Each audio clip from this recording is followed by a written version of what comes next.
In this lesson, we're going to take the time to look at how we can externalize some of these hard-coded strings, specifically our file paths.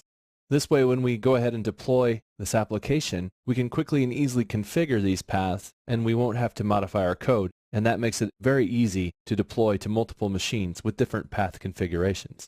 So to do this, let's go to our program.java file, and in there we'll note that we have data file path and password file path, which are of course hard-coded text strings at this point. And here let's go to source, externalize strings. Now when we do this, we can modify how this works. We can change the prefix for the variable if we'd like to. I'm going to leave everything default, but you can play around with this if you'd like to. And you can check whether or not you'd like to filter existing or ignored entries. And here you can determine which ones you want to include or exclude. And you can change the key. If you don't want it to be 0, you could call it something else. Let's go ahead and just leave them 0 and 1 for now. Very easy to remember. And that will let us know which one we're accessing via that variable.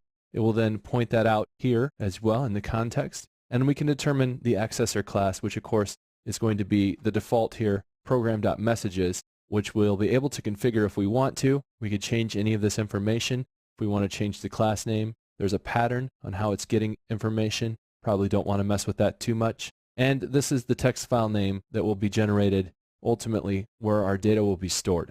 So let's go ahead and leave all that default. Select Next. And here it will say that it has not found the file if you haven't previously created external strings. And in this case, we haven't. So we're going to go ahead and say that's fine.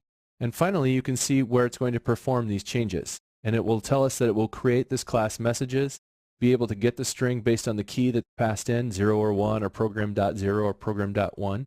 It will create the file that we need, and it will update the code in program.java so that it contains references to the new variables. Instead of data file path, password path being hard-coded, they'll call messages.getString, program 0 and 1. When we finish this, it will go ahead and create messages.properties, which we can look at and see our hard-coded file names are now in a text file.